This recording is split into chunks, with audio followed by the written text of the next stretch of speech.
What's going on, guys? I'm your host from the East Coast, GinaMan94, here to give you guys my WWE Smackdown live review for December 6th, 2016. Smackdown coming off of the TLC pay-per-view, where a bunch of things happened. Most notably, James Ellsworth costing Dean Ambrose the title in the TLC match against AJ Styles. So we kicked off SmackDown Live with the face that runs the place and the champ that runs the camp. AJ Styles came out, and the first thing you notice is that he was walking very gingerly and he had a walking boot on his left foot. So I immediately knew he wasn't going to be able to face James Ellsworth tonight. Obviously that TLC match took a lot out of him, and I guess he has a small foot injury. It's not going to be long before he's able to get back into the ring, but he's definitely not going to be competing in this episode.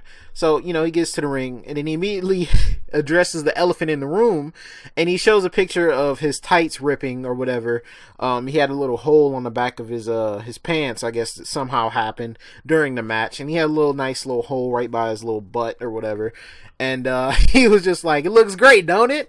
And, he was just pretty much poking fun at himself a little bit, because everybody knew about it. Everybody had to have seen it. He said he did everything he said he was going to do at TLC, and deprived Dean Ambrose of getting the title. The only negative is that he can't face James Ellsworth tonight because he wasn't medically cleared to compete. So then James Ellsworth comes out. I'm like, oh my goodness, man. This man really had the audacity to come out of here. So he came out immediately and says AJ has the walking boot on as a convenient way to prevent him from defending his title against him. He says, or maybe Daniel Bryan is trying to protect him because he has his number. He's beat him 3 times and AJ is ducking him. And if he wasn't, then he'd take him on tonight for the title. And if it wasn't for him, he wouldn't have won the title at TLC. AJ says the outcome of that match had nothing to do with him. He would have won that match whether he interfered or he didn't. He's drinking his own gin and tonic, is what AJ said. He says everything that he has is because of Dean Ambrose. Dean Ambrose pretty much made him, and now he's burned that bridge with him by screwing him out of the match. AJ says, he knows how to beat up Ellsworth and then stop. Dean doesn't quite know when to quit, and that's the reason he's in the walking boot right now. He doesn't know how to stop going, and he won't stop until he caves his face in to look like how his chin does.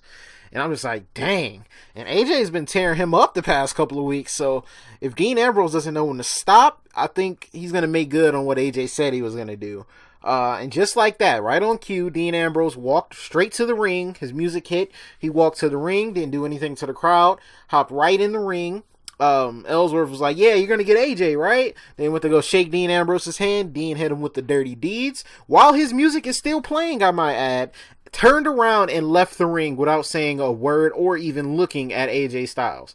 He got in the ring, handled his business, and bounced. His music still played as he did that. It was just so hilarious. He was, oh my goodness. And if you want to be honest, I think Dean let him off a little too easy.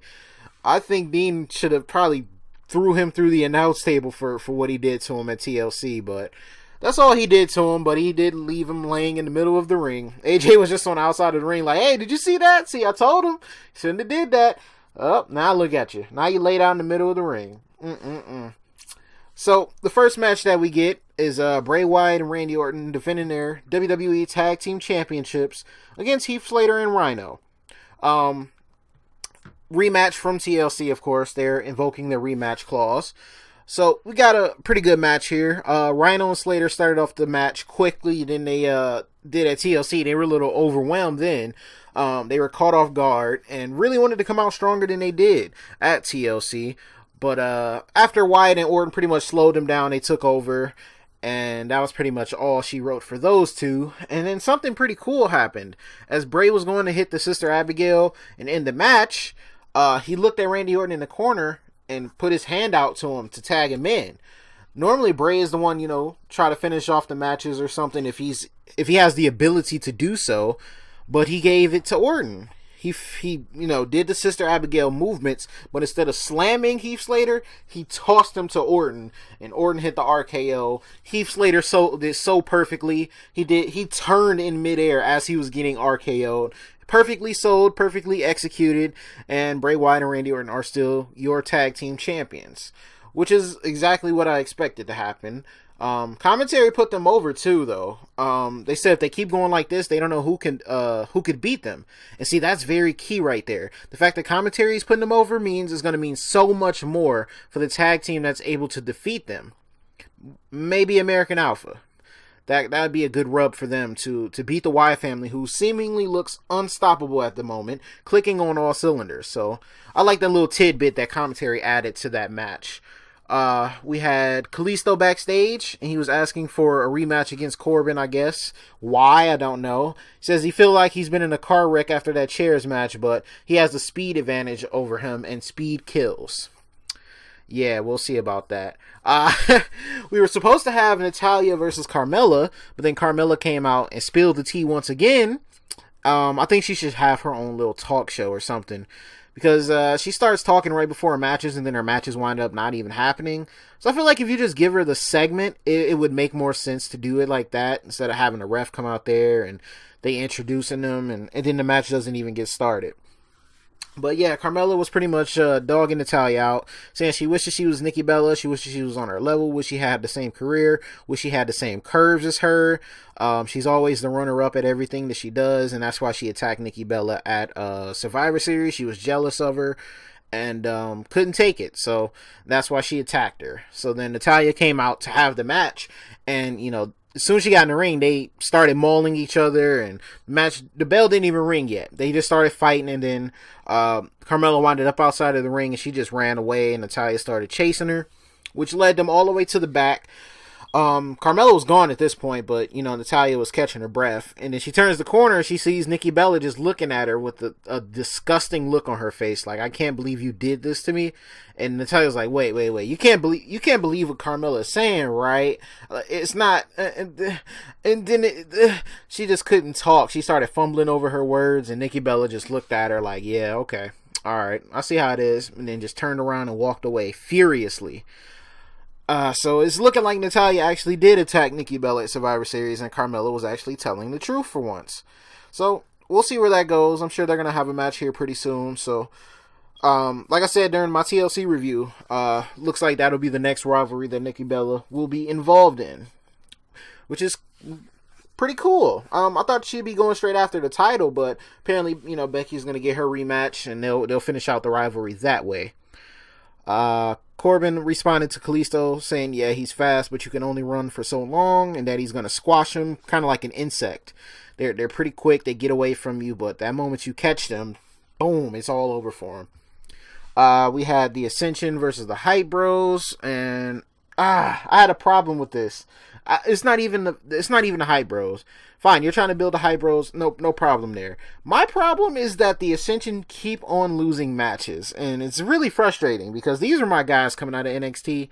I had, very high promise for these guys, and WWE has completely ruined them. Ever since that segment on Raw where they were, I think, bashing legends or something, like I think it was the Road Warriors, and then JBL got up and just buried them on the mic, brought out Ron Simmons, Farouk, and they just started burying them, brought out the New Age Outlaws, and then they just completely destroyed the Ascension. From that segment on, the Ascension have not looked good at all. I don't even think they've won a match since then, and that was a few years ago. So it just doesn't make any sense to me. Like, these guys were at one time the longest reigning tag team in NXT, and then you bring them up to the main roster, and now they're jokes. They should have ran through the New Age Outlaws and the APA. That would have got them over.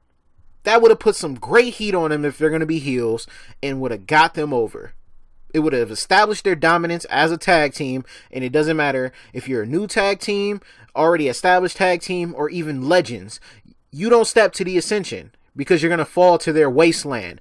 That's how they should have booked the Ascension. But no, we let a bunch of legends, and I'm going to still give them their respect because they are legends, but you let them come out here. These guys are like 20, 30 years older than these guys, and you let them destroy them, and now look at them now. Now they're losing to the Haight Bros. I'm not sure exactly what the WWE is doing with them, but it's not pretty. It's really not. They've ruined this team. But back on track with the review. Miz TV with Dean Ambrose as his special guest.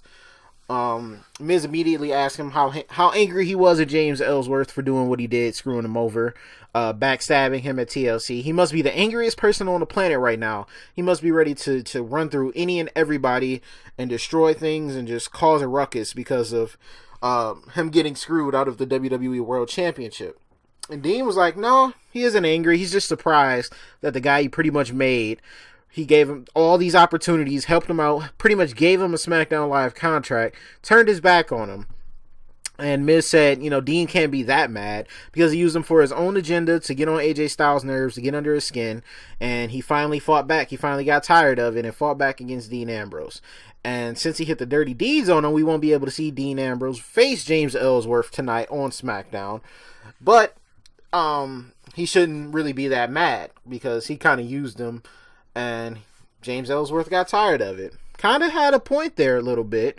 But I understood what Dean was doing as well. Dean said he's surprised. Oh, he said what surprises him is when somebody intentionally tries to piss him off. Then he got up like he was about to beat the hell out of the Miz. And of course, Miz put Maurice in front of him to prevent anything from happening. And Miz said, Dean was just so close to becoming champion. But now that he's empty-handed, he's going to give him this. And he gave him... The Miz is out of control, man. He gave this man a participation award. Like he was Bart Simpson. At least you tried. He framed it and everything. He gave Dean Ambrose a participation trophy, bro. Like, really?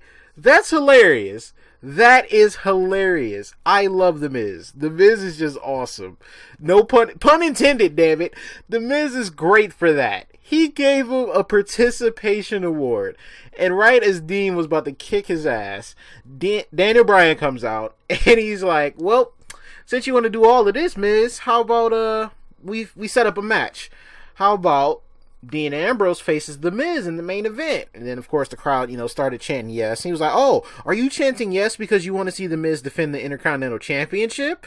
And they, did it again. So he was like, okay, well, if that's what you guys want. And then he set it up for the Intercontinental Championship. So that would be the main event instead of AJ Styles versus James Ellsworth as it was supposed to be. But this is even better. Can't be mad at this match. And we did get a quality match at the end. We'll get to that in a second. We're almost there. But first, we got to talk about Baron Corbin versus Kalisto. Their rematch from TLC. It just wasn't a chairs match this time. But it was the same exact result. The power met speed and Corbin wins again. And I think they should just continue to build up Baron Corbin. I didn't think Kalisto was going to win this match. He said he felt like he got hit by a truck. He's only like 5'3", so I could only imagine how that feels for a man that small. And yeah, Corbin pretty much handled him at TLC, and he handled him once again. Of course, Kalisto did get some good offense in, but same result. He got caught slipping, tried to do another high-flying move, and then Corbin just caught him. End of days. And that was it. So I think their rivalry is completely done now. I think Corbin's done picking on him now. He's going to move on to bigger and better things, which hopefully could lead to him in the very, very near future, getting a title opportunity. I see a lot of good things out of Baron Corbin. I've been following him since he got to NXT as well. And very interested in his character, very interested in, him as a heel. And hopefully WWE doesn't mess him up as well, because they got a very, very good star in the making here. Nikki Bella backstage with somebody named Sophia Grace. I guess she's some YouTube star. I don't even know what they were talking about. Had nothing to do with SmackDown whatsoever, just a guest appearance or whatever. Then we had Chad Gable versus Tyler Breeze. Apparently Tyler Breeze and Fandango are the fashion police, and they gave them a ticket for being uggos or something stupid. Like, Chad Gable won the match, okay? He just out-wrestled him pretty much. He just out-wrestled Tyler Breeze. That's what happened there.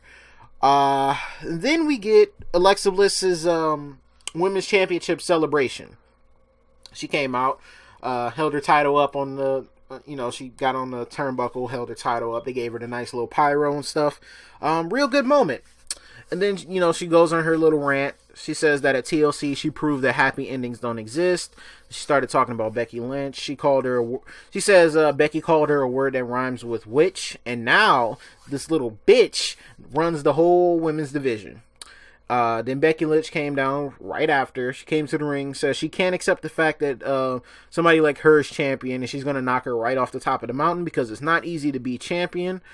Alexa says it's no longer the new era, it's her era, and she can call her whatever she wants to call her, but she has to call her champion. Becky says her reign begins and ends with her rematch, and she wants it right now. Alexa's like, okay, you want it right now? You want this championship match right now? Okay, let's do it. And then Becky gets hyped up. Yeah, I'm about to get my title back. And then Alexa Bliss gains her heat by taking a powder and leaves. And they're going to get the rematch, but it's just not going to happen right then. Good heat for Alexa. Taking a powder sometimes does add more heat to the heel. So, you know, the crowd doesn't get what they want. Of course, they wanted the rematch right then and there, but they're not going to get it just yet. It'll happen pretty soon. If they're probably going to wait. I don't know if they're going to wait to the pay-per-view to do it, but we'll see. We'll see that match eventually. And then we get the main event, which is The Miz versus Dean Ambrose and the Intercontinental Championship match. This was a great match. Really did enjoy this match. Very solid match between these two. More credit to The Miz for his work in the ring, and he's starting to cement his legacy in the WWE. He's been one of the best Intercontinental Champions in years, and he's on a great run. He's been one of the best heel characters in years. He's at least in the top 5. Him and Charlotte, they're in the top 5 of heel characters in the WWE in the past, 3 to 4 years. Definitely have to be. Can't give him enough credit. I still have a feeling that Daniel Bryan might be healthy enough for a match against The Miz, because the way they're building it, I keep saying this during every Miz match, he's stealing Daniel Bryan's moves on purpose to piss him off, because he keeps winning matches. He's getting the heat from the crowd, because the crowd, of course, knows Daniel Bryan's moves, because Daniel Bryan's over still, and he's just taking them, trying to make them look better, and doing them pretty effectively. That modified Romero special that he does, where he just has his legs locked with the other person's legs and then stomps down on them, and then he does the running knee, he does the yes kicks, he does the turnbuckle drop kicks. He's just stealing his man's moves, and because he's champion, he's out there trying to make him look good and sending shots at Daniel Bryan, because he knows Daniel Bryan doesn't like him, and because he can't do anything about it, he's gonna keep doing it. And that's why okay, I can understand right after talking smack, you do it for maybe a month or something. This has been going on since then. He's not stopping. Every match, he's taking shots at Daniel Bryan, and I know it's pissing him off. This would be a great WrestleMania match. I'm telling you. Daniel Bryan, The Miz, the run The Miz is on, and the hype that everybody has for Daniel Bryan to step back into the ring, this match could steal the show at WrestleMania. I said it. I did. I definitely said it. This match could steal the show at WrestleMania. They would tear the house down. Do you know how badly Daniel Bryan wants to get his hands on The Miz? The Miz has so much heat with him right now that Daniel Bryan would kill this guy. He would kill him. He's stealing his moves, talking crap to him, and Daniel Bryan can do nothing. He can just continue to put The Miz in matches, but The Miz keeps finding a way to win. And that's why I think The Miz is on one of his greatest runs ever, of all time, as Miz would say. But yeah, this was a great match. Dean was selling pretty good for The Miz, who was working over his leg, as he tends to go towards. He does the whole skull crushing finale where he kind of sweeps your leg out from up under you. So if that's already weakened, then that helps him out. He also does the figure 4 leg lock that he got from Ric Flair when Ric Flair was being his mentor. So he knows how to weaken his opponents and everything. Like I said, Dean was selling great for him. But Dean was starting to make his little comeback. And then guess who comes out? James Ellsworth. Yep, James Ellsworth came back to the ring. Why, though? There was a specific reason. Because Maurice had knocked Dean off the top rope when the ref was a little distracted. She had knocked him off the top rope, and The Miz was gaining the advantage. Ellsworth came out. Didn't think it was fair. Started complaining to the ref, while Dean had rolled up The Miz at this point for the 3 count. He had him there for 5 seconds. The ref turned around, finally saw it, and Dean only got the 2 count because he took too long. Dean looked up. He saw James Ellsworth. He's like, really? You really want to do this right now? Started to go to him, and The Miz caught him. Skull crushing finale, and Dean Ambrose lost the match. Ellsworth looked. He was just like, dang it, I really just wanted to help you. You know what? I'm out. Nope. I done took too many beatings. I'm gone. He took off. He ran to the back. He knew if Dean Ambrose got a hold to him again, it was going to be even worse. And he already knew he took it easy on him by only hitting the dirty deeds on him. So James Ellsworth took off. He's going to be ducking Dean Ambrose next week. He's not going to want no problems with this man. But yeah, SmackDown was enjoyable as well, as it always is. Solid show. Nothing over the top. Nothing, too crazy. SmackDown's always been, well, since the draft, it's been the more consistently decent show. Raw was okay this week, but Raw has been consistently bad. So I'll give it to SmackDown once again this week. Even though we got some good segments on Raw, I still, was able to watch SmackDown, enjoy it, got through it. It didn't feel like it dragged on. I didn't lose any interest. Only problem I had was the Ascension. But, like I said, WWE already ruined them. So I guess there's no hope for them anymore. Let me know what you guys think of SmackDown. Do you guys think it was better than Raw this week? Or did you think Raw was maybe better? I'm very interested to hear about your comments in the comment section down below. Check out the website, Collision Course Pro Wrestling, for all the updates and latest breaking news in the world of pro wrestling. Slap a like on the video if you enjoyed. Subscribe to me if you guys are new. Like I said, we're 5 subs away from 100 subscribers. I just want to thank you guys from the bottom of my heart for sticking with me this long and actually pressing the subscribe button after you've watched my videos. And I'll talk to you guys later on. Peace.